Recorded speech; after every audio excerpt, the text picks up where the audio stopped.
Hello, my name's Derek Bailey.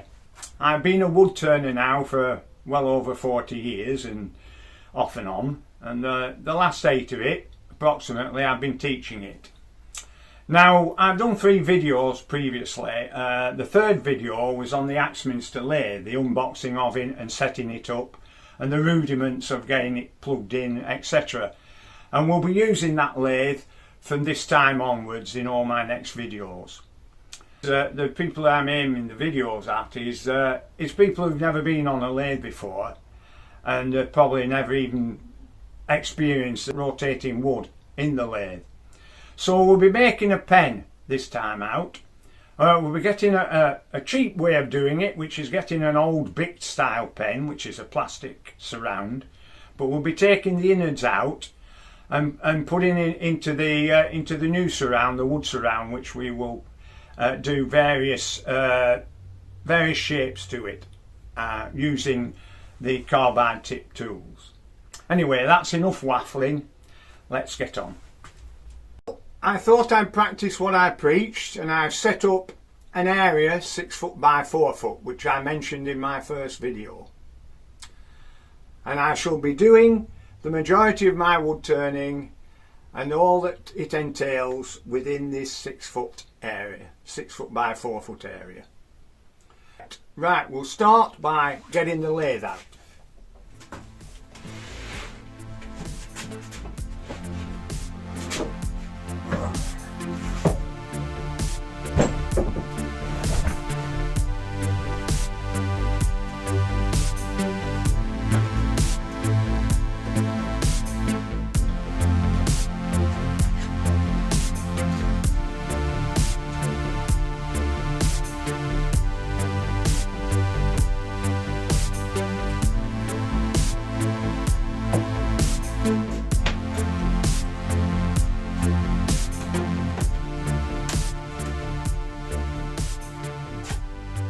So we take our sycamore pen blank and we'll put across by drawing a line from corner to corner and centre punching, i.e. making a little dimple in the centre of the cross that we've made.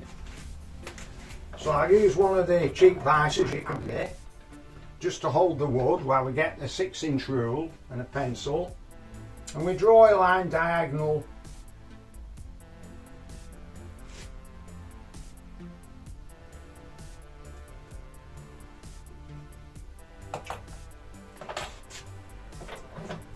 Okay, there we go, across, and then we get a centre punch, which you can get from Screwfix, a tool station, quite cheap again. I'll just put a dimple, a string loaded, and put a dimple into the centre of the cross. Now we get the knockout box.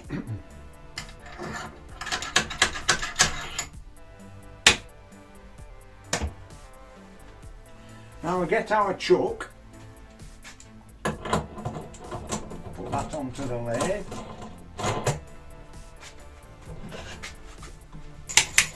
I put the revolving centre in the tailstock. So what we do is put our pen blank in with our cross facing us, and then we make sure that we get the corners of this timber, because it's 4-jaw chuck, we get gaps where the jaws meet. As you can see, hopefully my hand's not in the way, and we put the corners of the wood into the gaps in the jaws of the chuck, very gently, and then we bring the tailstock up and line it up with the dimple that we've made, and that helps to keep it straight, so that when we tighten the jaws of the chuck up, hopefully it'll run true.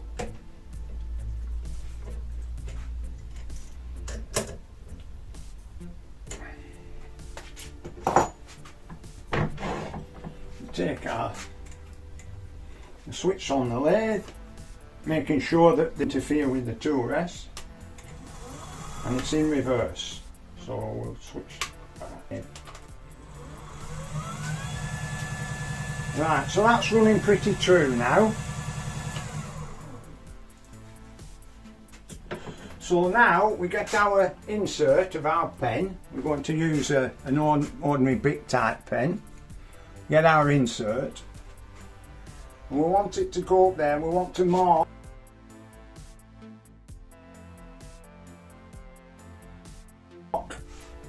where it comes up to. Right there. So we'll just mark that.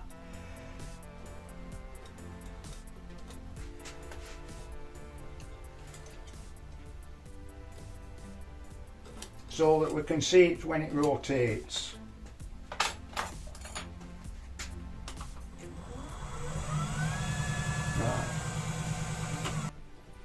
Right, I'm going to get my face visor.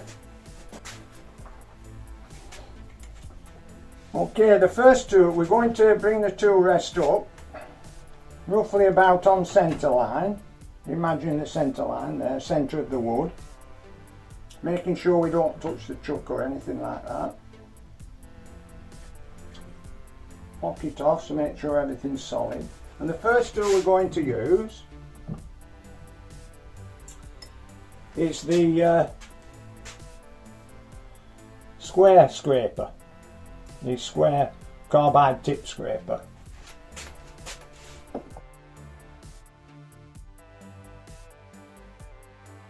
Uh-oh!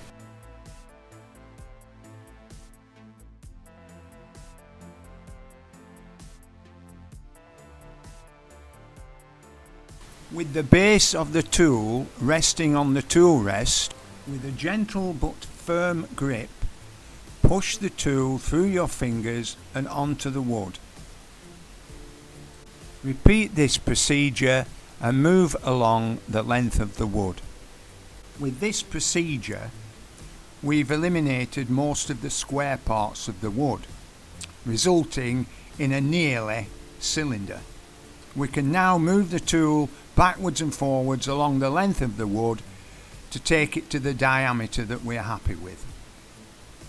Without stopping the lathe, by placing the underside of the tool against the top of the cylinder, if there's any ticking noise, that means that we've not created a perfect cylinder. A drawback of carbide tip tools, and in fact all scrapers, is the noise level is increased as the vibration is increased due to the cutting action of the scrapers. Along the wood by moving your body backwards. You keep your tool against your body. You don't use your arms to move the tool. You use the arms and hands to position the tool against the wood, and your body moves the tool. And that way you can absorb the vibration and your transference will be smooth.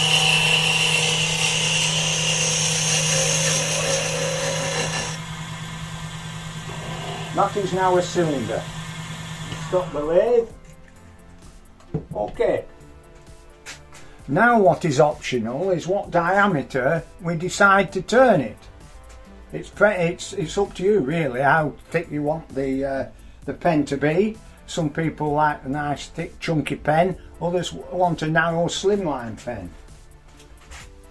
So we'll turn a bit more off.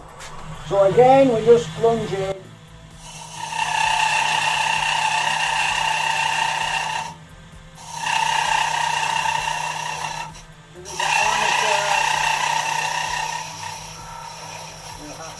Just smooth it off as we go. So it's all down to you really. You can smooth it off as you go or smooth it off afterwards.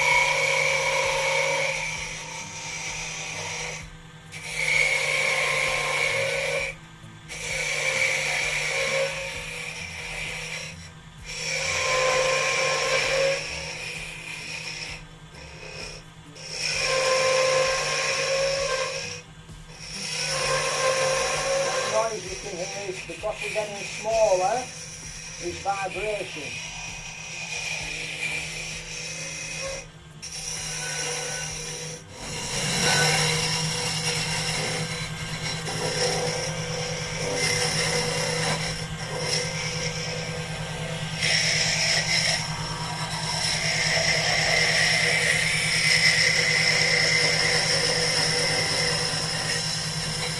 Now sometimes with the tool rest it can drag a bit as we pull it along, which doesn't help our technique. And what we can do is to get some paraffin wax and just put a little bit of wax on the edge of the tool rest. I'll do that now.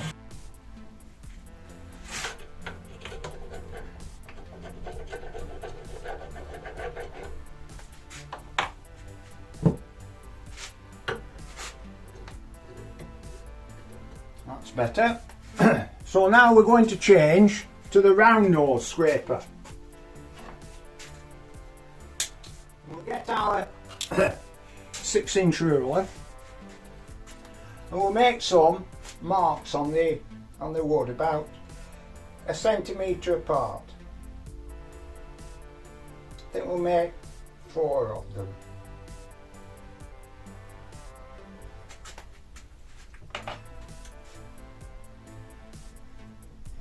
And just wind it round.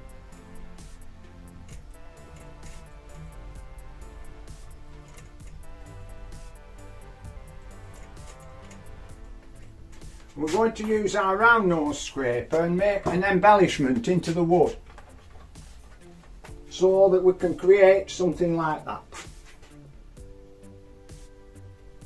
which helps us grip the pen.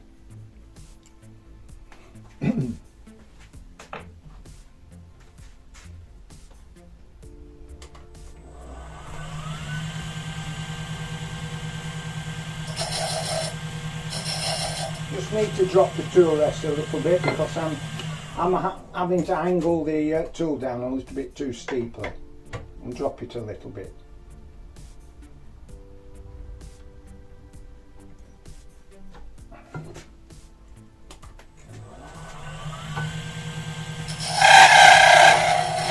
We want it to go slightly down so we can't see the nib of the pen. We don't want it too thick at the front so we can't see the nib of the pen. So now we can start just going up to the lines that we've made. Again, using your body to swing the tool round. Don't use your arms, use your body to swing the tool.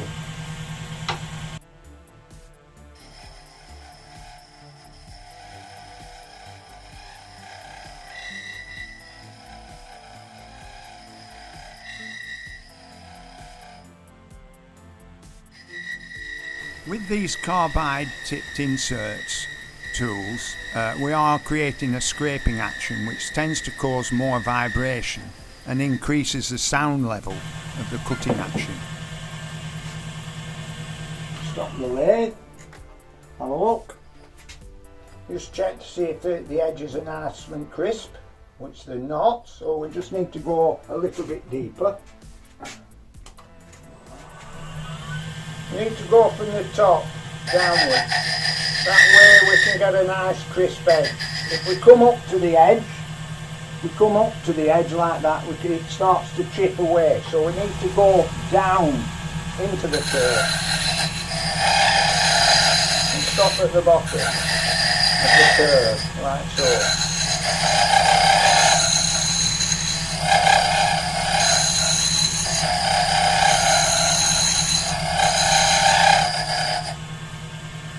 Stop and check.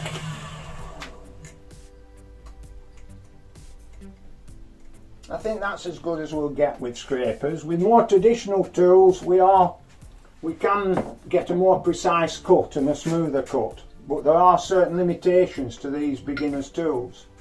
But for all sense and purposes it's perfectly adequate for beginners. Right, so now we're going to use abrasives. What I should have done, ideally I should have drilled the hole first while it was still a square. So I've only made it more difficult for myself, but we'll try it and see how we go.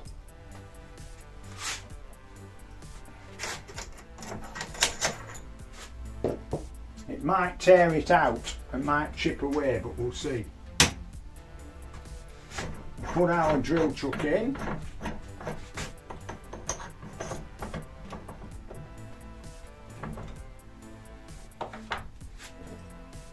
All these lathes, these small lathes, have got what they call a one Morse taper, which is a tapered shank, and the holes in the headstock and in the tailstock are tapered Morse taper holes, and it's a universal standard,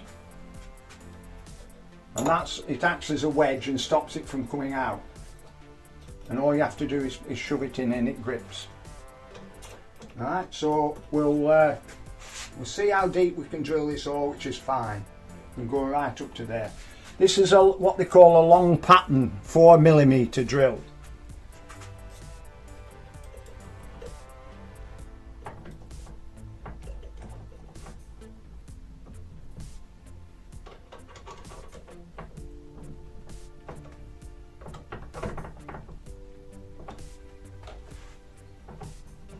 And we put it in first so that it's lined up with the hole.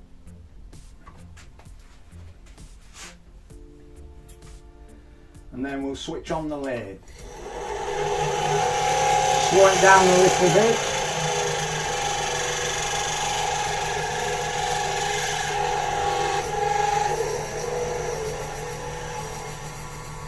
There we go. Fingers crossed, because we started the hole, we shouldn't be too bad.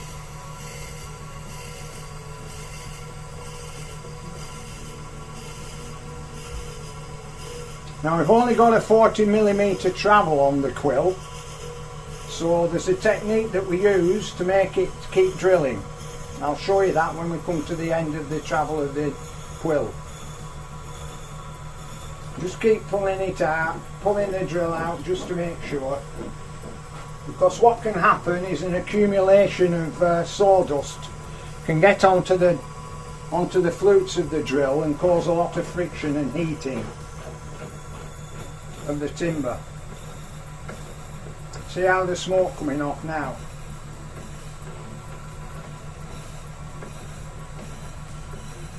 I'm coming to the end of the travel of our quill. Keep pulling it back from time to time just to release some of the sawdust. Now we've gone as far as we can. So what I'm going to do now is, I don't know if you can see me, right? We slacken that off and we push with the tailstock, coming back periodically. So we push the tailstock itself. Once we've established the hole, just a steady firm pressure, you don't have to force it.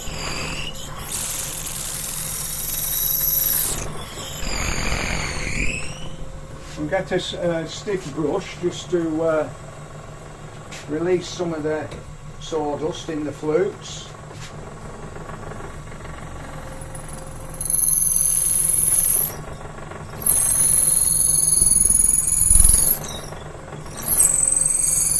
Now we're coming to the flame part of the drill here, so that will increase the heat and the friction. So we have to slow down. If you can just hear the lathe slowing down a little bit because the friction is increasing. We've only a 300 watt motor on this lathe, so we can't expect too much from it.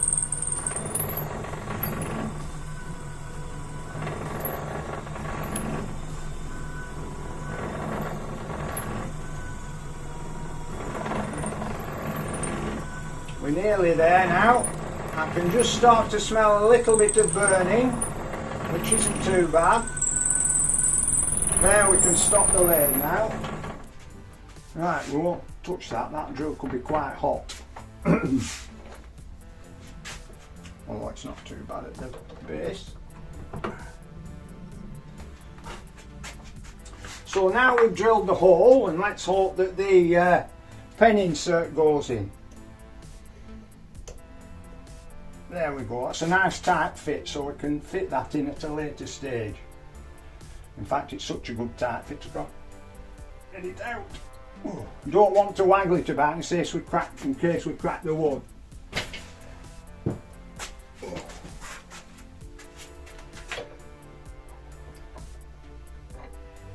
There we go. Right, some pliers. Obviously you're going to need a tool kit a handyman's toolkit for any eventualities like this. You know, you can't. You probably need a hammer, a small saw, but you can usually buy them in kit form for about 20 or 30 pounds, and that should cover you for eventualities like this.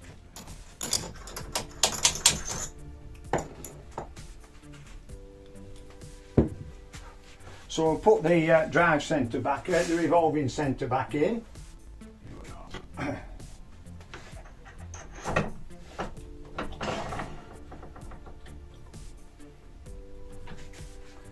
Okay, so now we can use abrasives. We'll take the tool rest out. With being a brand new lathe, there are certain, once things get worn, they get easier to move. When you've got a brand new lathe, things are a little bit stiff. You just have to persevere with them and perhaps get a little bit coarse on here, so we'll probably smooth that with a little bit of abrasive to make it easier to. So it's just sticking a bit as we push that in. There's all sorts of teething troubles with new lathes, and you eventually get to know them like a friend, and you know how to deal with them eventually. There's no such thing as a perfect lathe. Right, next we're going to do some abrasives. I have to remove this clamp so I can get into the drawer. Now I'm going to use what they call a dust mask. It's called a dust begone mask, and it's from America, and it's got a plastic membrane which can take us down to 3 microns, which is pretty good for a mask. A lot of the paper masks that you can get in packs of about 20 or 30, they're not very good for the very small particles of dust, especially the dust that comes off with abrasives. So I'll put one up on the screen, the details of it. They're about £36, something like that, which seems expensive, but when you consider the fact that you can wash them, they can last for, I've had one of these masks working perfectly well for up to 5 or 6 years. So you do get your money back eventually. So I'll put the mask on, and hopefully I can still talk with it on. Well, I can talk with it on, but it's whether you can hear me or not. Okay, we'll carry on now. See, it's a full mask, covers it. The material here presses against your skin, so you get, and there's no steaming up of your glasses. You can put a face visor on top, and it doesn't steam it up, and it keeps the dust. It's really good at what it does. Right, so we'll get what we call a mesh abrasives. Ordinary sandpaper, which is glass, is no good for wood turners. It's basically paper glued with loads of small pieces of glass onto it. You use it for things like painting and preparing a surface for painting or getting rid of old paint. So we usually go to something like, this is a mesh now which has been on the market for about 10-15 years now. And you can see through it, but the beauty of it is when it gets clogged up, the old sandpapers and abrasives, you used to have to throw them away. With these you can just flick the dust off and reuse them. These can last a long time. They don't cut as efficiently after a few months, but they still cut and they can still do a job. So these are a little bit more expensive than ordinary sandpaper abrasives, but they do last longer.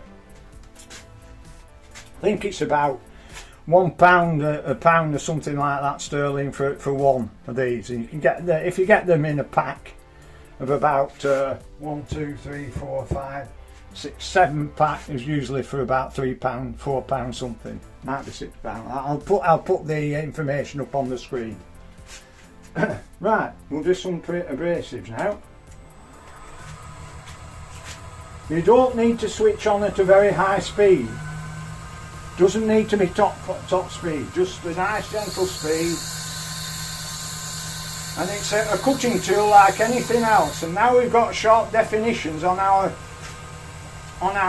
embellishments. We don't want to ruin that sharp definition by just going over the with the abrasive. So we just gently tease the abrasive against the edges so that we don't radius the definition. But in this case it won't be too problematic because we will be gripping it with our fingers, so we don't want sharp edges anyway, but that's a general rule of thumb. Nice defined changes in direction of the shapes that you've made.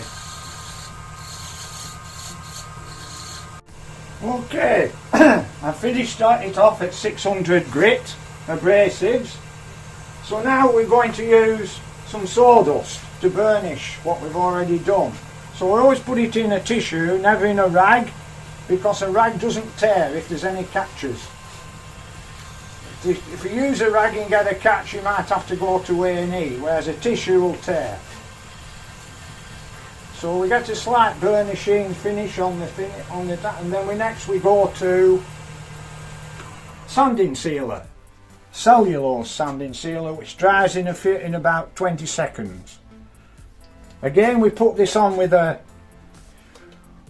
tissue or a paper towel, and we rotate the wood by hand so that it's time to get into the fibres of the wood. If you switch the machine on and do it, which I don't like to do, it just skips across the surface and doesn't penetrate the wood as easily. So there, we put some sanding sealer on there, and we'll go back to the sawdust when it's dry. Come back when it's dry. Right, switch on the lathe. Again, we don't need it ultra fast. Just burnish the wood again, what we're burnishing the sanding sealer. And then we apply 3 or 4 coats of melamine with the same procedures we did with the sanding sealer. Put in melamine now, cellulose melamine, which is a kind of it's a lacquer that cures over a period of time to quite a resilient finish. I don't like to put wax on these pens because it soon wears off, because pens are to be used. So the wax will soon wear off. Melamine, if you leave it long enough, it will cure and become quite hard. And what we do in between coats, we use the sawdust again. So I'll get back to you when I've done 3 coats. Right, the pen is now finished. It's a nice tactile finish, very smooth.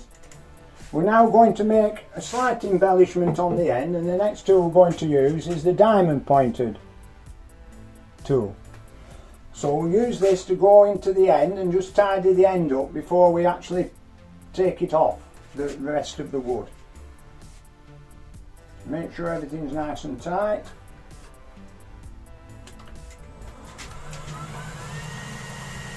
It's a little bit high, is that tool rest.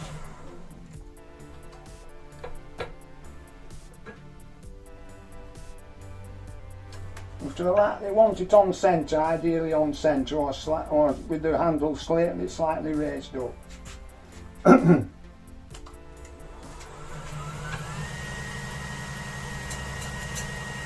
tool rests a little bit close, so we'll just bring it back a little bit. Because we want to be on that part of the tool.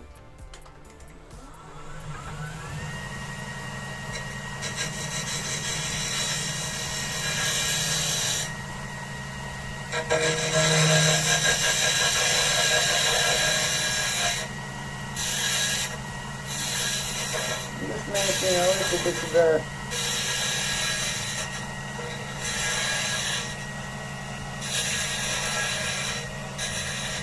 make a little bit of a groove in here if you want. Make 1 or 2 just to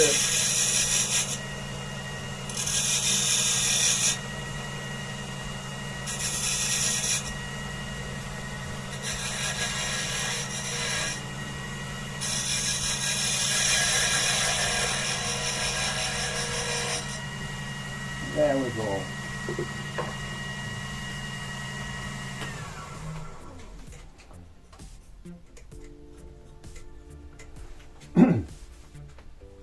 we can do with those grooves now is to get a piece of very thin wire and use friction, and we can burn a burn mark on those grooves that we've made.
As you can see, I am now, by a process of elimination, taking away the remainder of the wood that's attached and working my way down to a very, very small diameter, which I can later take off with a hacksaw.